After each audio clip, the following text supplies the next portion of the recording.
Le lauréat est donc le deuxième film de Mike Nichols qui en 1966 a sorti Qui a peur de Virginia Woolf, qui est adapté d'une pièce de théâtre. Lui-même vient du milieu du théâtre. Il a d'abord été comédien et il a mis en scène un certain nombre de pièces de théâtre. Qui a peur de Virginia Woolf est déjà l'adaptation d'une pièce de théâtre, donc il est en terrain un petit peu plus connu. C'est un film qui a un très grand retentissement et qui fait un peu scandale à l'époque. Hein. C'est l'histoire d'une très longue scène de ménage extrêmement violente entre Richard Burton et Liz Taylor. Et à la suite de ça, on lui propose donc de réaliser ce second film. C'est d'ailleurs la première fois qu'à Hollywood, un réalisateur est payé 1 million de dollars pour réaliser un film. Le film est adapté d'un roman de Charles Webb, qui est publié en 62 et qu'un producteur trouve très intéressant à adapter. Et donc il achète les droits. Ils vont mettre un certain temps à écrire le scénario, ils vont s'y mettre à plusieurs, il va y avoir pas mal de modifications. Et Charles Webb, d'ailleurs, suite au succès du film, sera un petit peu déstabilisé par justement cette incursion d'Hollywood dans sa vie d'écrivain. Et en 2007, il a publié la suite des aventures des Braddock qui s'appelle Homeschool et qui raconte la manière dont ils éduquent leurs enfants à la maison. Le casting est assez complexe, assez long. Pour Mrs. Robinson, on pense au départ à Jeanne Moreau et à Simone Signoret notamment. On se dit que des actrices françaises permettront une espèce de permissivité en matière adultérin et libertin, si vous voulez. Jeanne Moreau refuse et elle s'en mordra les doigts. Elle dira très clairement qu'elle a regretté plus tard d'avoir refusé. Et donc c'est finalement Anne Bancroft qui obtient le rôle. Ils ont beaucoup plus de mal à trouver les deux jeunes comédiens. Et au départ, l'idée, et c'est le cas dans le roman, on est face à une famille californienne et dans le roman, donc Benjamin est une sorte de jeune surfeur blond, athlétique, etc. La famille californienne typique. Et donc évidemment, le personnage de Dustin Hoffman ne correspond pas du tout au rôle. Ils font pas mal d'essais. Redford est approché. Hein. Robert Redford qui a travaillé avec Mike Nichols au théâtre notamment, mais ça convient pas. Et donc Catherine Ross donc, qui joue le rôle de Hélène et Dustin Hoffman sont parmi les derniers à passer. Et Dustin Hoffman pense vraiment qu'il a absolument aucune chance. Le casting est assez tendu, ils font des tournages qui se passent, selon Dustin Hoffman, assez mal. Et au moment où il va saluer toute l'équipe, il sort la main de son manteau pour saluer un accessoiriste qu'il avait oublié de saluer. Et il fait tomber des billets, des tickets de métro de New York. Parce que lui, il est de New York, c'est là-bas qu'il joue au théâtre et qu'il a été repéré. Et donc Dustin Hoffman raconte que l'accessoiriste s'est penché pour lui redonner ses jetons du métro new-yorkais en lui disant « vous en aurez besoin ». Sous-entendu qu'il retournerait, après avoir fait les auditions sur la côte ouest, il n'y reviendrait jamais parce que sa carrière ne débuterait pas. Il est finalement choisi et donc il va tourner le film. Alors il faut savoir que dans le film, il est censé avoir 20 ans et Mrs. Robinson 40 ans. En réalité, il en a 30 et Anne Bancroft a 36 ans. Donc ils vont essayer d'écarter, d'accentuer cette différence d'âge qui est pas si grande en réalité. Mais c'est vrai que vu son physique, c'est pas très difficile pour lui. Pour ceux qui étaient là en début d'année, quand on avait vu son autre film Little Big Man, vous vous souvenez qu'il jouait un personnage entre 17 et 120 ans, donc c'est quelqu'un qui est capable d'avoir un spectre assez large en termes d'âge. Le tournage est assez éprouvant, mais en même temps très enrichissant pour Dustin Hoffman, puisque venant du théâtre, Mike Nichols lui donne pas mal de conseils. Il travaille avec lui son rôle et lui donne des techniques qu'il réutilisera assez longuement dans sa carrière. Il y a pas mal d'improvisation et aussi une grande exigence de la part du réalisateur.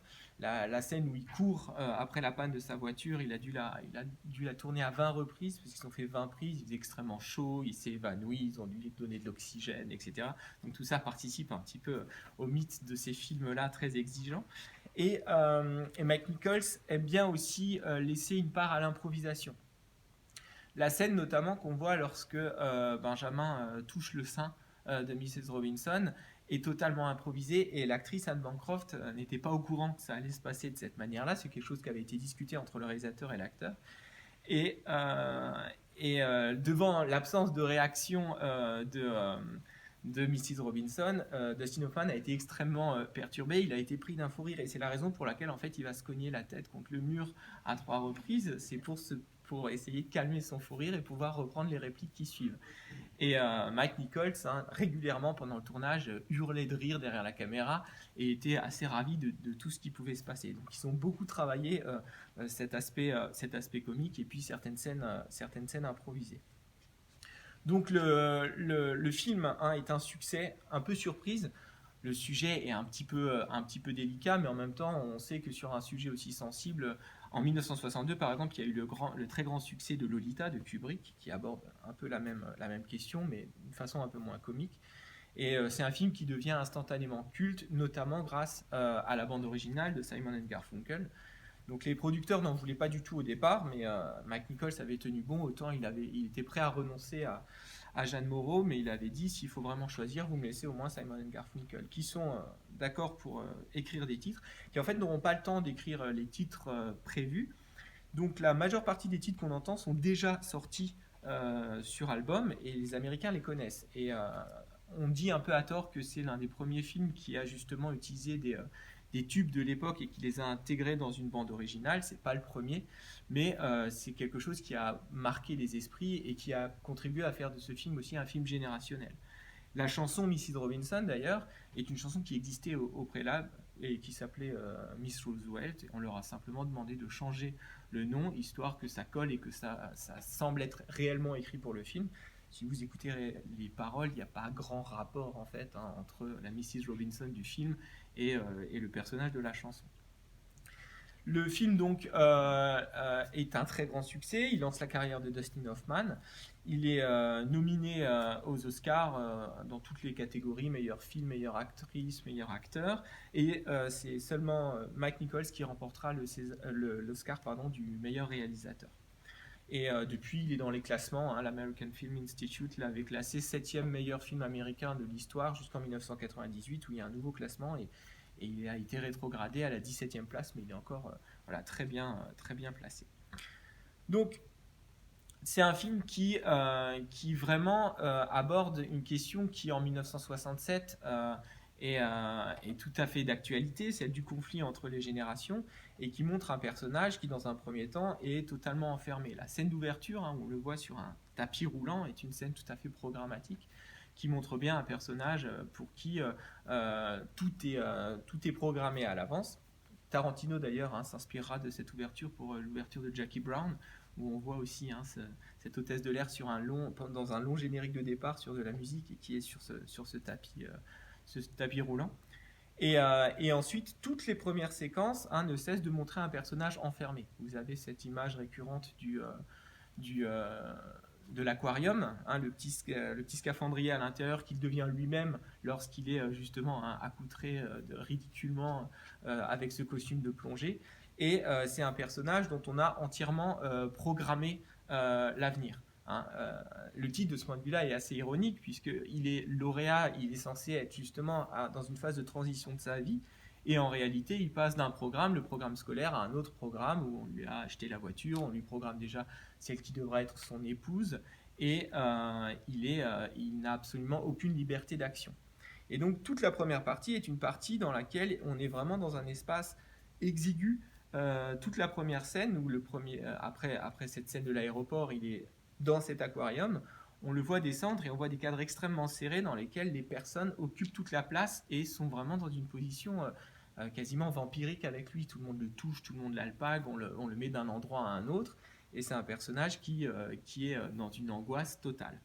Et d'ailleurs, la fameuse réplique assez célèbre, Plastics, est de ce point de vue-là assez intéressante parce que non seulement elle est amusante puisqu'il y a un effet de chute par rapport à cette annonce de cet homme-là qui a une grande nouvelle à lui annoncer, mais elle montre aussi cette obsession justement de l'artificialité et d'une carrière dans le plastique. C'est aussi une carrière en toc d'une certaine manière, et c'est toutes les opportunités qui s'offrent à lui. Et on remarquera d'ailleurs, et ça c'est intéressant, que le personnage d'Hélène, qui deviendra son alter ego, est elle-même enfermée dans un cadre, puisque la première fois qu'on la voit, on va montrer son portrait, et elle est entourée, elle est encadrée, et elle n'a pas d'existence propre non plus. Elle est à l'intérieur de la maison, dans sa chambre, à l'intérieur de la maison parentale. Donc, dans cette absence de perspective, on a une première possibilité de sédition, hein, d'initiation, qui va être la relation extra-conjugale avec Mrs. Robinson. Et ce qui est intéressant dans le film, c'est que ce qu'on présente au départ comme étant une forme de libération, quelque chose qui est voilà, qui va contre le code, est en réalité un emprisonnement supplémentaire.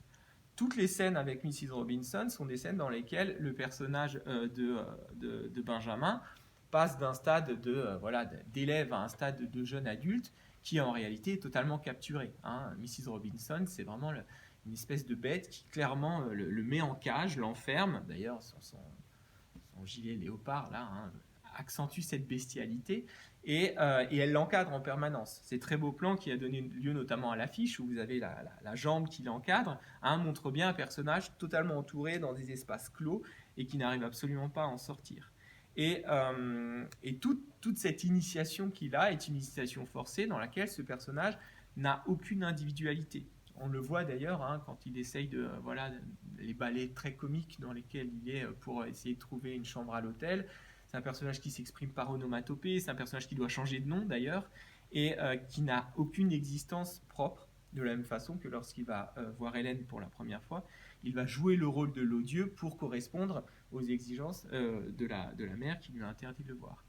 Donc toute cette scène-là, toute cette séquence, pardon, toute cette première initiation est une fausse émancipation dans laquelle le monde des adultes va déteindre sur lui, et on voit bien la manière dont Mrs. Robinson refuse tout contact autre que sexuel. Hein, elle refuse la parole, elle refuse la discussion, il n'y a aucun échange.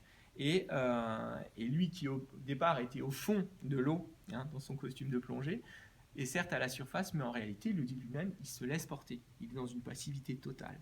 D'où cette très belle séquence, musicale notamment, où on voit tout ce jeu de raccords hein, extrêmement travaillé hein, de la part du réalisateur, dans lequel justement on le voit dans une sorte de circuit continu, où il tourne en rond en réalité, et qui est justement symbolisé par sa dérive sur la surface de la piscine, et où il passe de la maison parentale à la chambre avec Mrs. Robinson, dans ce qui croit être quelque chose de l'ordre du plaisir, et dans lequel évidemment il est dans une dérive permanente. Donc la première émancipation qu'on a dans le film, c'est celle du réalisateur par sa mise en scène. On est donc à la fin des années 60, le cinéma américain est dans une passe très difficile, puisque la télévision est venue un petit peu bousculer hein, les habitudes de consommation des spectateurs. Donc l'ère des grands studios est terminée, les studios ne savent plus trop comment faire pour ramener les spectateurs dans les salles. Et Mike Nichols, très clairement, est un auteur qui va s'inspirer de la nouvelle vague européenne.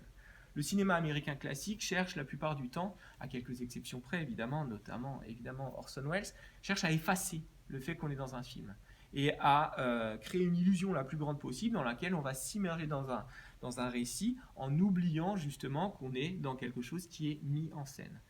Mike Nichols, il fait l'inverse dans ce film, c'est-à-dire qu'il passe son temps à vous montrer justement qu'on est dans quelque chose qui est formel et qui est travaillé, et vous avez tout un jeu, donc vous avez les images subliminales notamment, hein, vous avez ce jeu des raccords, qui sont des raccords qui justement le font passer d'une pièce à une autre, mais qui en réalité sont des ellipses temporelles, donc il y a tout un jeu, et c'est notamment justement travaillé par l'usage de la musique.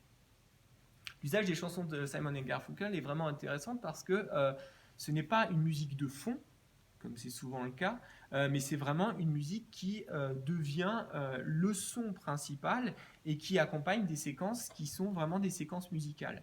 Donc on a dit souvent pour ce film qu'il préfigure un petit peu l'ère du vidéoclip, et c'est vrai qu'on a vraiment des clips musicaux à l'intérieur du film. Et ces scènes-là sont très travaillées justement d'un point de vue formel.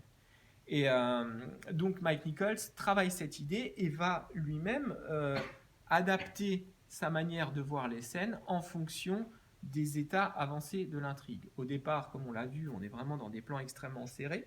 Et vous avez remarqué, quand Benjamin est devant son aquarium, lorsque les parents interviennent dans le champ, ils sont complètement flous et on voit vraiment qu'il y a un problème. Ils ne devraient pas être dans le champ. Et cet usage du flou, hein, qu'il faisait beaucoup, ce qu'il utilisait aussi beaucoup dans son film précédent, est vraiment un flou qui a du sens. C'est-à-dire que c'est un flou de la dissonance. Il y a quelque chose qui ne va pas. Ils viennent vraiment empêcher Benjamin d'occuper clairement le champ et de pouvoir s'exprimer. Il a un moment de doute où il exprime ses doutes quant à son avenir. C'est la même chose lorsque justement vous avez ce très beau plan où Mrs. Robinson apparaît dans le fond, dans l'embrasure, au moment où il veut lui avouer de qui il s'agit, et où Hélène reste un assez long moment flou au premier plan parce qu'on a fait la mise au point derrière. Et le temps qu'elle reprenne ses esprits, elle va rester floue jusqu'à devenir nette. Donc il y a un très grand travail là-dessus. Un travail aussi sur l'espace théâtral clos, hein, cette très longue scène dans la chambre à coucher, avec cette ébauche de discussion, et où on passe vraiment d'une relation, de divertissement adultérin, si vous voulez, à réellement quelque chose de plus grave, quand elle lui interdit de voir Hélène. Et ensuite, un travail vraiment sur la profondeur. Au départ, tout est dans les reflets. Vous avez les reflets sur, par exemple, la table en verre, etc. Et plus on avance, plus le champ va s'approfondir. Vous avez notamment le travail sur les zooms, le zoom très puissant arrière lorsque Mrs. Robinson lui dit adieu parce que Hélène vient d'être mise au courant. Et ensuite, la scène où Hélène apparaît en sortant de Berkeley à travers la statue. Et là, le champ s'approfondit considérablement. Et le film est vraiment celui de trajectoires de plus en plus grandes. Benjamin qui tournait en rond au départ, qui s'exprimait uniquement par onomatopée, qui était une sorte de pantin, un jeu très, très comique, voire du cinéma muet, hein, de la part de Dustin Hoffman, va progressivement élargir les distances et sa voiture va lui permettre de vraiment traverser l'état pour enfin mettre en place une réelle quête. Donc la naissance de Benjamin en tant que personnage, elle se fait justement par la route, par la distance et par une quête où il va devoir s'affranchir du modèle parental. On peut d'ailleurs rapprocher l'histoire de celle d'un conte, hein, où Mrs. Robinson serait une sorte de marâtre, hein, qui prend dans ses raies un jeune prince un peu ingrat, qui ensuite pourra épouser, faire triompher l'amour et épouser la princesse de fille, etc., en s'affranchissant de cette autorité-là. Et ce qui est intéressant, c'est qu'il va devoir créer un deuxième adultère pour pouvoir le faire, c'est-à-dire devenir l'amant de la fille en brisant un deuxième mariage qui vient de se faire. De ce point de vue-là, d'ailleurs, dans le film, Hélène n'était pas mariée au moment où Benjamin arrivait. C'est quelque chose qui a été modifié dans le scénario et qui était important pour eux et qui en dit long aussi justement sur cette volonté de ruer dans les brancards par rapport à la tradition, etc. Et toute cette lutte finale, très grotesque, achève vraiment ce portrait d'une jeunesse fougueuse qui va venir très clairement refermer un monde. Hein, vous avez l'arrivée dans l'église. Alors, cette intervention de Benjamin sur la vitre est assez intéressante. Hein. Il y a eu beaucoup d'interprétations sur le fait que ses bras écartés faisaient de lui une sorte de nouveau Christ. Hein. On le voit, c'est vrai, en hauteur dans l'église. En fait, en réalité, lors du tournage, il tapait sur la vitre d'une manière normale, de cette façon-là, et la vitre gondolait de manière extrêmement inquiétante. Et le prêtre qui avait prêté l'église leur a demandé d'arrêter. Il leur a dit, mais si la vitre casse, il n'y a pas de problème, on vous la remplace. Et il est devenu vraiment extrêmement en colère, en disant que la vitre était un don, qu'elle était sans prix et qu'il était impossible de la remplacer, et qu'il est menacé d'arrêter le tournage net s'il continuait ça. Raison pour laquelle, en fait, les accessoiristes lui ont dit de taper de cette manière pour que les vibrations soient moins grandes et préserver la vitre. Donc en fait, toute l'image christique est en fait une question surtout pratique au départ. Et donc Nichols réintègre une forme de comique et la bête Mrs. Robinson devient une espèce de foule. Hein. Vous avez vu la manière dont les gens montrent les dents à la fin. Il y a quelque chose qui devient de plus en plus brutal. Et évidemment, vous avez toute cette symbolique de la croix, non seulement qui permet de repousser la foule hargneuse, mais aussi de l'enfermer dans l'église. Et donc, tout l'univers clos est définitivement clos et permet la fuite des deux tourtereaux en bus. Et c'est là que c'est très intéressant, parce qu'évidemment, il est très facile de voir dans ce film un film générationnel dans lequel on valoriserait évidemment la jeunesse, la fougue et toute la sédition par rapport à la tradition, les barbecues, les alcooliques et cette espèce de folklore du capitalisme. Mais la dernière image, elle laisse quelque chose d'assez ambivalent. Et elle montre encore les techniques de tournage de Nichols. Puisque, voilà, dans la scène, il avait dit aux deux comédiens, voilà, vous êtes dans le bus à l'arrière, vous éclatez de rire, et c'est parfait. Et en fait, il a continué à tourner très longuement, et il leur a pas dit couper. Et donc, ils ont été, au bout d'un moment, en tant que comédien, un petit peu désœuvrés par rapport à leur partition. Et il a décidé de garder ça. Et c'est très intéressant parce qu'effectivement, on sent une sorte de flottement à la fin, hein, une sorte de doute en se disant et maintenant, qu'est-ce qui se passe et là, on est réellement dans le nouvel Hollywood. C'est-à-dire que cette sorte d'ambivalence, cette question de où on va, hein, c'est une question qu'elle lui pose d'ailleurs, elle lui dit mais tu vas aller où si t'es chassé de cette chambre? Et lui il dit je sais pas.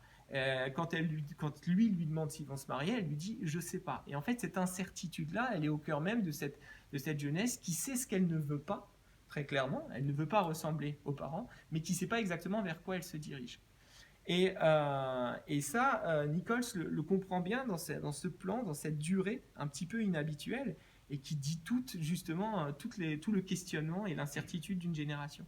Et donc on termine sur un bus qu'ils ont pris au hasard, ils ne savent absolument pas où va ce bus, et cette ligne droite là, elle préfigure l'autre grand film de la naissance du nouvel Hollywood qui sera Easy Rider, la route pure, hein, vers nulle part, qui est une pure trajectoire. Et souvenez-vous qu'Henry Fonda dans ce film dit clairement à la fin qu'ils se sont plantés, hein. We blew it. Voilà, il n'y a pas de but en réalité à cette trajectoire-là. Donc cette finalité-là, hein, ce plan final, il explique bien justement un film qui certes valorise la révolte, mais en même temps pose beaucoup plus de questions qu'il n'apporte de réponses. Voilà pour ce film.